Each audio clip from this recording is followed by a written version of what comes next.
बिस्मिल्लाहिर्रहमानिर्रहीम। हफ्तावार प्रोग्राम तज्ज़िया में हम हाजिर हैं। तज्ज़िये के लिए आज हमारे साथ मौजूद है मारूफ शख्सियत, इल्मी शख्सियत हज़रत मौलाना डॉक्टर इंजीनियर मोहम्मद अफजल अहमद ख़ान साहब। आप रोज़नामा इस्लाम के एडिटर हैं और इसी तरह अल गज़ाली यूनिवर्सिटी के शोबा इस्लामियात के हेड हैं। अस्सलाम वालेकुम। वालेकुम अस्सलाम। कैसे हैं डॉक्टर साहब? बिल्कुल खैरियत, आप भाई साहब? अल्हम्दुलिल्लाह। डॉक्टर साहब, दो तीन मौज़ूआत हैं जो मैंने आपके लिए रखे हुए हैं। सबसे पहले ये कि आप देख रहे हैं कि गुज़श्ता एक साल, गुज़श्ता मई से लेकर आज मई तक पूरा साल ये जंगों में गुजरा है। पाक भारत जंग हुई, उसके बाद तो और जंगें जारी रही, और फिर जो बड़ी जंग हुई है ईरान, अमेरिका, इसराइल, ये जंग थी, पे खलीजी ममालिक में जंग आ गई। तो ये तज्ज़िया दीजिए कि क्या दुनिया में ये जंगें रहेंगी, ये जंगें कभी ख़त्म भी हो सकती हैं, और इसमें मुसलमानों का या मुसलमान क़यादत का क्या किरदार हो सकता है अमन के क़याम में? भाई साहब, बहुत शुक्रिया आपके प्रोग्राम तज्ज़िया में मुझे आपने दावत दी, और बहुत ही बुनियादी सा सवाल आपने कर लिया है कि जिसका अगर आपकी इजाज़त हो तो मैं सही जवाब दूँ। जी बिल्कुल बिल्कुल। भाई साहब देखिए, जहाँ तक जंगों के जारी रहने का ताल्लुक है तो उस हवाले से मैं बहुत बड़े मगरबी उनका एक कोटेशन आपको बताता हूँ। तो उनका ये कहना है कि असल में दुनिया में अमन किसी चीज़ का नाम नहीं है, और जो अमन हमें नज़र आ रहा होता है कि बज़ाहिर जो हालत अमन है वो दरअसल दो जंगों के दरमियान एक वक्फा होता है जंग की तैयारी के लिए। तो गोया जो कौम या जो फर्द ये समझता है कि वो हालत अमन में है और ये अमन की हालत बरकरार रहेगी, तो वो बहुत बड़ी गलतफहमी में है। तो लिहाजा जो असल जो बात है अपने दिफा के हवाले से वो ये है कि हालत अमन में जंग की तैयारी की जाए। और ये फ़लसफ़ा तो अपनी जगह पे, लेकिन हमें जो इल्म यकीनी का सबसे बड़ा ज़रिया है कुरान, उसमें से भी इशारा मिलता है कि वाइदू लहुम मस्ततातु मिन कुव्वा इला आखिरिही, कि जो है वो हर किस्म की तैयारी जो अपने दुश्मन है उनके खिलाफ तैयारी रखो। तो असल में तो अमन किसी चीज़ का नाम नहीं है इस दुनिया में। दुनिया में असल में तो जंग ही हो रही है, और ये जो हालत अमन है या उस जंग की तैयारी का वक्फ है। और जो कौम या फर्द, अफराद या जो कौमें इस जो है वो हालत अमन में, इस वक्फे में जंग की तैयारी कर लेती हैं, तो दो हालतें होती हैं। या तो उनकी इस तैयारी की वजह से जो है वो उनके पास ऐसी कुव्वत आ जाती है कि जो मुहारिब कुव्वतें हैं, दुश्मन कुव्वतें हैं, या जो उनके मानेदीन हैं, उनके दुश्मन हैं, वो उनकी उस कुव्वत की वजह से उन पे हमले की जरूरत ही नहीं करते। और इसी को जदीद इस्लाम में डिटरेंस कहते हैं। एक तो दिफा होता है। दिफा तो ये होता है कि जब आपके ऊपर हमला हुआ तो आपने फिर उसका कामयाबी से या तो दिफा कर लिया या दिफा ना कर पाए, तो दिफा की जो कोशिश है वो कामयाब हो या नाकाम हो तो वो दिफा है। लेकिन अगर आपने ऐसी कुव्वत इकट्ठी की हुई है और आपके दुश्मनों को आपकी तैयारी का और आपकी कुव्वत का पता है पहले से कि यहाँ अगर हमने कोई हरकत की, कोई पंगा लिया अवामी जुबान में, तो फिर खैर नहीं होगी। और यही जो दुश्मनों के दिल में जो एक रौब डालना है और उन्हें जो है वो किसी भी किस्म के मिस एडवेंचर से रोकना है, इसे कहा जाता है डिटरेंस। और आज की जो जदीद जो क्या कहते हैं कि दुनिया है उसमें जो है वो इस डिटरेंस के तौर पे जो बड़ी चीज़ें और बड़े हथियार जो है वो कौमों के पास, मुल्कों के पास हैं। आपके इल्म में वो एटमी टेक्नोलॉजी है। अब एटम बम एक ऐसी तैयारी है जंग की कि उसके बाद इस बात का इम्कान तकरीबन नामुमकिन हो जाता है कि किसी ऐसी कुव्वत के पास के जो है वो अपने जो उसके पास एटमी सलाहियत है तो कोई उसके ऊपर मिस एडवेंचर कर सके। चूंकि वो सबको पता है कि अगर हमने हमला किया तो जो है वो 20 से 25 मिनट में रिस्पॉन्स आएगा और जो है वो सब कुछ पे तबाह जो है वो तबाह बर्बाद हो जाएगा, कुछ बचेगा नहीं। तो दुश्मन कुव्वतें इसी एटमी ताकत पे हमले पर 100 बार सोचती हैं, या कोई और चीज़ भी हो सकती है ऐसी डिटरेंस की। तो दिफा से ज़्यादा अहमियत होती है डिटरेंस की। ये ऐसा ही है कि आपके घर पे कोई हमलावर हो जाए और वो आपको नुकसान पहुंचाए, और फिर चाहे बाद में आप उसको जवाब में जितना भी नुकसान पहुंचा दें, लेकिन आपको तो नुकसान पहुंच गया ना, चाहे फिर आपने नुकसान ज्यादा पहुंचा दिया, तो लेकिन ये बेहतर नहीं था कि पहले यानी आपको जो नुकसान पहुंचा वो नुकसान ना पहुंचता। तो ये जो आपकी सलाहियत है, एक तो आपके दिफा की सलाहियत थी कि आपने दुश्मन के अज़ाइम को मुकम्मल तौर पे पूरा नहीं होने दिया। वो आपको तबाह करना चाहता था, बर्बाद करना चाहता था, और आपने अपना दिफा किया, बल्कि दुश्मन को फिर अपने दिफा पे मजबूर कर दिया। इससे अभी पहली एक चीज़ है कि कोई आप पे हमले के बारे में उसके ज़हन में ख्याल भी पैदा ना हो सके, तो ये है डिटरेंस। तो लिहाजा असल बात यानी जंग का यानी हालत अमन कोई चीज़ नहीं है। असल मामला है कि आपने उस नागुज़ीर हकीकत जो एक लाजमी हकीकत है कि किसी न किसी वक्त में आपको आपकी मुठभेड़, आपका जो सामने है, आपको कन्फ्रंटेशन आपकी होगी दुश्मन के साथ, आपने उसकी तैयारी कैसे की है? डॉक्टर साहब, मेरे दो सवाल हैं आपकी गुफ्तगू से मैंने अखज़ किए। पहला ये कि आपने कहा कि अमन कोई चीज़ नहीं, असल जंगी है। इब्राहीम अलैहिस्सलाम ने जब बैतुल्लाह तामीर किया,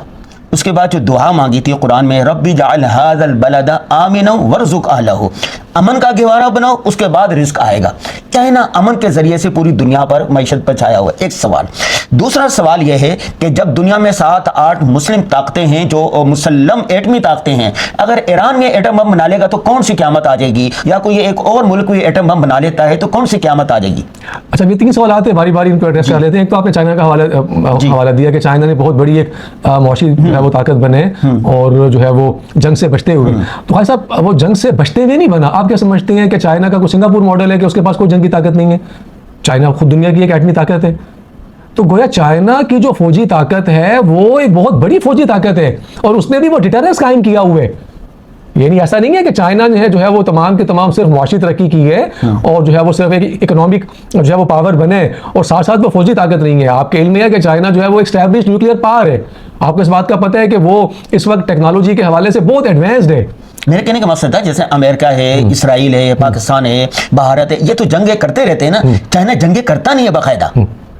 तो देखिए, चाइना बाकायदा जंगें नहीं करता, तो लेकिन चाइना जंग से बिल यानी एक स्टेज ऐसी जरूर होगी कि कन्फ्रंटेशन होगी। यानी ऐसा नहीं है कि जो है वो चाइना इसी तरह जो है वो 10 साल, 20 साल, 50 साल, देखिए जो पहली जंग अजीम थी 1914 से 1919 तक रही, दूसरी जो जंग अजीम थी 1939 से 1945 तक रही। अब बज़ाहिर यूरोप किसी बहुत बड़ी जंग में नहीं गया है। 1945 के बाद से वर्ल्ड वॉर के बाद एक खतरा हुआ रशिया से और उन्होंने उसके लिए नाटो बनाया और जाहिर सी बात है कि वो सारे मामलात हुए। लेकिन आपका क्या ख्याल है कि वो अगर इतनी जो है वो अमन कायम हो गया था और बहुत बड़े फौजी बजट से वो अपने आप को बचा सकते थे, बचाना चाहिए था और उससे सारे बजट को तामीर और तरक्की के लिए खर्च करना चाहिए था, तो क्या जरूरत थी फ्रांस को और खुद बरतानिया को एटमी ताकत बनाने की और बाकी यूरोप की और जो दीगर ताकतें हैं? तो लिहाजा जो असल यानी जो फलसफा जिसको आपने गुफ्तगू शुरू की कि फलसफा क्या है, तो फलसफा यही है कि आपको ताकत इकट्ठी करनी पड़ेगी और जब आपके पास ताकत होगी तो उस ताकत ही के साए में आप अपनी माशी सरगर्मियों को आगे बढ़ा सकेंगे और आपके पास आज़ादी होगी। अगर ऐसा नहीं है तो आपने देख लिया अभी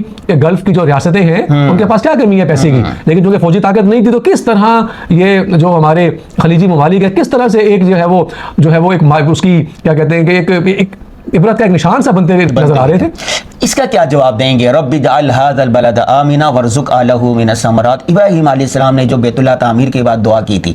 अच्छा, देखिए वो दुआ भी बरूए कार कब आई? खुद आप सल्लल्लाहु अलैहि वसल्लम की बेसत तक क्या आप ये समझते हैं कि पूरी दुनिया से वहाँ बहुत ज़्यादा कोई मईशत की बहुत मजबूत थी या बहुत ज़्यादा कोई फल आ रहे थे? तो ये भी तो उसी वक्त मुमकिन हुआ कि जब इस्लाम आया और आप जो है वो नबी करीम सल्लल्लाहु अलैहि वसल्लम ने जो है वो एक तो उनका नबूवत का दावत का पहलू था और एक कुव्वत और शौकत का पहलू था कि खुद मक्का में जो है वो इस्लाम की हुकूमत कायम हुई, उसके बाद खुलफाए राशिदीन ने जज़ीरा नुमा अरब में एक पूरी रियासत और हुकूमत कायम की और उसका फैलाव हुआ और ताकत हुई। तो उसके बाद इन सब नियमतों का जो पूरा था एक वो सिलसिला हुआ। तो हज़रत इब्राहीम अलैहिस्सलाम की दुआ तो मुस्तजाब है, लेकिन वो पूरी कब हुई? पूरी उस वक्त ही हुई कि जब जजीरा नुमा अरब में जो है वो पूरा जो एक इस्लामी निज़ाम था उसे कुव्वत और शौकत हासिल हुई। अच्छा, इसका क्या जवाब है कि जब इतनी सारी एटमी ताकतें हैं, इतने सारे एटमी ममालिक है, अगर ईरान भी एटमी ताकत हासिल कर लेता है, एक दो ममालिक और भी कर लेते हैं, तो इसमें कौन सी क़यामत आ जाएगी? नहीं, तो ये तो देखिए, ये तो ताकतवर को तो ये बात पसंद नहीं आती। तो ऐसी बात है कि जंगल में कोई एक मतलब एक शेर है तो वो कहे कि कोई और ऐसा कोई और ताकत पैदा हो जाए कि जो ये तो एक जंगल एक जो है वो कानून है ताकत का, माइट इज राइट है।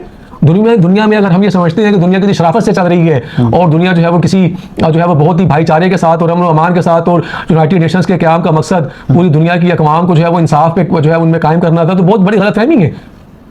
अच्छा, इसमें तो हमें किसी गलतफहमी में नहीं होना चाहिए कि लिहाजा कि मतलब आइडियली जो है वो ये कहना बहुत अच्छा लगता है कि अगर अमेरिका ने एटम बम बनाया हुआ है तो ये बात तो देखिए खुद ईरान भी मुज़ाकरात ही में मजबूर है ना, वरना ये क्या कि भगा दें अमेरिका को कि आपके पास भी एटम बम है, बल्कि हम तो एटम बम अभी बना रहे हैं, हमने बनाया नहीं है, पता नहीं कब बनेगा। आप तो बना भी चुके और सेकंड वर्ल्ड वॉर में जो है वो जापान पे गिरा भी चुके, इस्तेमाल भी कर चुके और एटम बम के जो क्या कहते हैं जो एक उसकी हलाकत खेजी है इंसानियत के लिए, आप तो उसे एक्सरसाइज कर चुके हैं इंसानियत में। यही मेरा सवाल था। नहीं तो ये तो मैं कह रहा हूँ कि आपको तो वो ये जवाब यानी ईरान ये जवाब दे लेना। तो बात यही है कि बात ये सिर्फ दावा करने काम नहीं है। सवाल यही है कि असल बात तो यही है कि वो जिसके पास ताकत है तो माइट इज राइट है,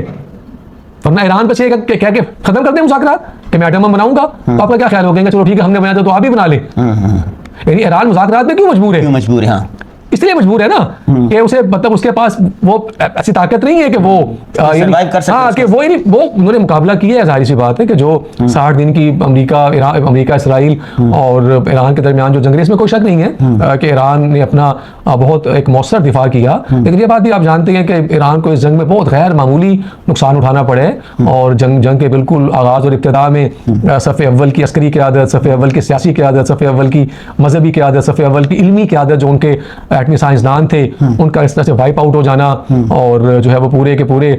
जो एक निज़ाम था उसका अपनी जगह पे हिल के रह जाना, तो ये भी एक बहुत क्या कहते हैं कि बहुत बड़ा ड्रॉप है। कि डॉक्टर साहब, दो आखिरी सवाल। गुज़श्ता मई से लेकर इस मई तक एक साल में जो दुनिया बिल्कुल तब्दील होने जा रही है, यूँ समझ में लग रहा है कि जैसे एक न्यू वर्ल्ड ऑर्डर आ गया। इसमें पाकिस्तान और दीगर मुस्लिम ममालिक के लिए क्या मौक़े हैं? देखिए, पाकिस्तान के लिए तो खाली साहब मौक़े तो बहुत आपके सामने जो सूरत हाल हुई है कि वो बहुत ही खुलकर सामने आए और पाकिस्तान ने जिस अंदाज में जो है वो, बल्कि मैं तो यूँ कहूँगा कि इस जो एक बड़ी खलीज में जंग हुई है कि जो एक आलमी जंग की तरफ जा रही थी, अभी भी हम उसके बारे में कोई हतमी तज़किया नहीं कर सकते कि इसका क्या रुख बनेगा, लेकिन इससे पहले इसे बड़ा अल्लाह ताला की तरफ से एक नेमत समझना चाहिए कि पिछले मई में जो है वो पाकिस्तान का जो एनकाउंटर हुआ इंडिया के साथ और उसे जो है वो दुनिया की जो फ़ज़ाई जो तारीख़ है जंगों की, उसका एक बहुत सबसे बड़ा एक एनकाउंटर जो है वो कहा जाता है, जो एक ही वक्त में जो एनकाउंटर हुआ और उसमें पाकिस्तान की एयरफोर्स ने जिस प्रोफेशनल जो है वो उनके अपनी सलाहियत का और उसमें जो टेक्नोलॉजिकल एडवांसमेंट का जो मुजाहरा किया और जिस तरह से अपने से 5-6 गुना बड़ी बल्कि 8 गुना बड़ी एक जो फ़ज़ाई ताकत है उसको नाकुचने चबवाए और उसे एक बड़ी बदतरीन हजीमत से दो चार किया, तो बहुत मैं समझता हूँ कि पाकिस्तान के लिए उसने इस जो इस वक्त सूरत हाल है मौजूदा, उसमें एक बहुत अच्छा ग्राउंड जो है वो पाकिस्तान के लिए बना दिया था कि पूरी दुनिया को ये मैसेज मिल गया था कि पाकिस्तान आर्मी की, पाकिस्तान एयरफोर्स की जो ऑपरेशनल तैयारी है वो बड़ी गैर मामूली है और इंडिया एक दुनिया की स्टैब्लिश न्यूक्लियर पावर है, दुनिया की 5वीं-6ठी उनकी जो है वो उनकी बहरी एयरफोर्स है और जिस अंदाज में बिल्कुल वो मुकाबला जो वन साइडेड था, वो पहले 5-0 था, फिर 6-0 था। अमेरिकन प्रेसिडेंट ट्रंप ने जो है वो बार बार इंटरनेशनल मीडिया पे गालिबन वो दर्जनों बार इसका तस्करा कर चुके हैं, फिर उन्होंने उसे 8-0 तक पहुंचाया। बहरहाल जो उस जंग के जो नताइज थे उसने पाकिस्तान की जो ऑपरेशनल तैयारियां हैं, पाकिस्तान की दिफाई कुव्वत है, पाकिस्तान की एटमी सलाहियत है, पाकिस्तान की खास तौर पे जो फ़ज़ाइया है और उसके पायलट्स की ट्रेनिंग है और जो उनके पास इक्विपमेंट है, जो उनके पास टेक्नोलॉजिकल एडवांसमेंट है, चाइना के साथ जो पाकिस्तान का स्ट्रेटेजिक जो पाकिस्तान की जो अलाइनमेंट है उसे पूरी दुनिया पे वाज़े कर दिया। और फिर उसके बाद बदकिस्मती से हमारे हमसाया एक और हमसाया मुल्क ने हमारी शुमाल मगरबी साइड पर जो है वो तालिबान और पूरी हुकूमत की तरफ से जो पाकिस्तान के हवाले से जिस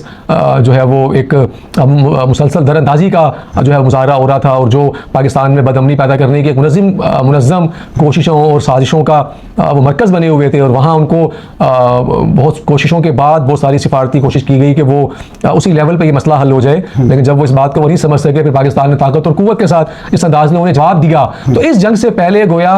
पाकिस्तान की ये जो ऑपरेशनल तैयारी है जंग के हवाले से दुनिया इसे देख चुकी थी और उसी का फिर आपने असरात देखे कि इतनी बड़ी आलमी जंग में पाकिस्तान की जो सियासी और अस्करी क़यादत को जो इज़्ज़त मिली उसके ज़रिए से पाकिस्तान की कौम को इज़्ज़त मिली और ख़ुद दोनों ममालिक ने यकसा तौर पर ईरान ने भी और US ने भी, डोनाल्ड ट्रंप साहब ने, इन सब ने जिस तरह पाकिस्तान की सालिसी को तस्लीम किया, तो ये असल में तो उसी कुव्वत और ताकत और उसी शौकत और उसी फौजी तैयारियों ही का मरहून मिन्नत है। वाह डॉक्टर साहब, आखिरी बात, जब जंगें होती हैं ना लामहला हर चीज़ महंगी हो जाती है, दुनिया की मैशत एक किस्म की रुख सी ज़्यादा नीचे आ जाती है। पाकिस्तान में 400 रुपये 1 लीटर तेल हो गया है, महंगाई का एक तूफान है, हर आदमी मुतासिर है, गरीब आदमी सरवाइव नहीं कर पा रहा। कोई मशवरा दें कि वो सरवाइव कर सके। भाई साहब, ये अब जाहिर सी बात है बहुत ही एक नागुज़ीर सी सूरत हाल है। जाहिर सी बात है कि पूरी दुनिया में जो तेल की आलमी मंडियां हैं उनमें कीमतों का उतार चढ़ाव, बल्कि उतार तो क्या चढ़ाव ही देखने में आ रहे हैं और जो है वो स्ट्रेट ऑफ हुर्मुज़ के बंद होने से 20% ऑलमोस्ट वो कंस्टिट्यूट करते हैं दुनिया में ऑयल की सप्लाई का, तो वो बंद है और जाहिर सी बात है बाकी दुनिया की जो ट्रेड रूट्स हैं उनके ऊपर भी उससे लोड बढ़े है, तो तेल की कीमतों के बढ़ने की वजह से ख़ासतौर पे पाकिस्तान जैसे ममालिक बाकी दुनिया से भी ज़्यादा मुतासिर होते हैं। तो उसमें कोई शक नहीं है कि गरीब तो क्या मुतवसत तबके के लिए, मिडिल क्लास के लिए भी मुश्किलात जो है पैदा हुई हैं और आसान नहीं है अखराजात और आमदन के दोनों सिरों को मिलाना, तो एक बहुत मुश्किल सूरत हाल है। और पाकिस्तान में जो गुर्बत है वो बाहरी से उसके सर्वेज मौजूद हैं, कोई बहुत खुशहाल कौम हम नहीं है और जब भी ऐसी सूरत हाल होती है तो इशराफिया तो बहुत ज़्यादा मुतासिर नहीं होती है, अगरचे दावे बहुत किए जा रहे होते हैं हुकूमती सतह पे बचत के और बहुत सारे जो है वो इस किस्म के हुकूमती लेवल पे जो अखराजात को कंट्रोल किया जा रहा है, लेकिन बज़ाहिर अमलन इनकी हैसियत फ़कत जो है वो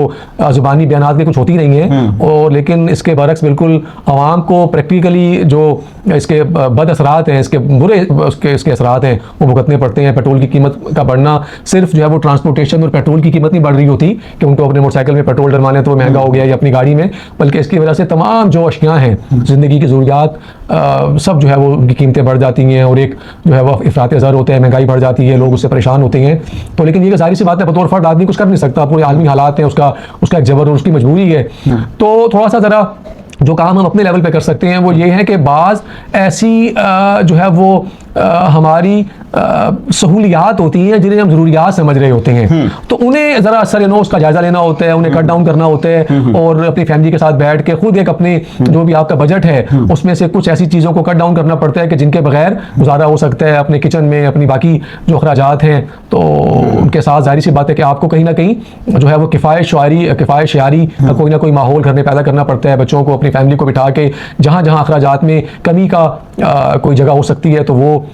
जगह तलाश करनी होती हैं। और लेकिन बहरहाल इस किस्म का मशवरा देना बहुत आसान होता है, लेकिन पहले से जो लोग बेचारे बिल्कुल हैंड टू माउथ हो वो कितना स्क्वीज करेंगे उससे, ये बहुत कोई आसान मौजूद नहीं है इस पर बात करना। लेकिन बहरहाल चूंकि आपने ये सवाल किया, चूंकि और कोई दूसरा हल नहीं है, तो लिहाजा मरते क्या ना करते यही करना पड़ता है कि जो बहुत से लोग कहते हैं आमदन बढ़ाए, भाई आमदन बढ़ाना भी तो हमारे इख्तियार में नहीं है, कितने आदमी करे। और ये फिर असल में जिस किस्म के हालात हो जाते हैं कि वो इस महंगाई के साथ साथ एक और मसला पैदा होता है, वो अनएम्प्लॉयमेंट है कि बहुत सारे इदारे जो है वो डाउन साइजिंग स्टार्ट कर देते हैं, बहुत सारे पेशे ऐसे हैं कि जहां इस महंगाई की वजह से जो है वो रोजगार चल नहीं रहा होता। तो बहरहाल एक मुसीबत का चक्कर है गाजी साहब, एक बहुत मुश्किल सूरत हाल है कि जिसका आवाम उसका सामना करते हैं। इसीलिए दुआ ये करनी चाहिए कि ये जो भी हालात हैं जल्द से जल्द बेहतर हों, और पाकिस्तान को जो ये सिफारती और स्ट्रेटेजिक जो अहमियत हासिल हुई है, अल्लाह ताला इस रियासत पाकिस्तान का जो एक एतमाद बहाल हुआ है, इसे जो मुआशी मैदान तक इसको जो है वो ये आगे बढ़े और पाकिस्तान की मैशत मजबूत हो, यहाँ आवाम को जो बदहाली है वो खुशहाली में बदले, और सही बात यह है कि जो गरीब तबका है वो कुछ सुख का सांस ले। जी बहुत शुक्रिया डॉक्टर साहब ने, बहुत अच्छा तज्ज़िया दिया। डॉक्टर साहब ने अल्लामा इकबाल के मौजू पर, फ़लसफ़े पर PhD कर रखी है, और अगले प्रोग्रामों में हम इनसे रसूलुल्लाह सल्लल्लाहु अलैहि वसल्लम की जो जंगी हिकमत अमलियाँ थी, रियासत मदीना, उस पर भी बात करेंगे, और फ़िक्र इकबाल पर भी बात करेंगे, और इसके साथ साथ जो मुख्तलिफ़ चीज़ों का फ़लसफ़ा होता है उस पर भी बात करेंगे। हमें दीजिए इजाज़त। डॉक्टर साहब का यह तज्ज़िया कैसा लगा कमेंट में ज़रूर बताइएगा। अस्सलामु अलैकुम रहमतुल्लाहि व बरकातहू।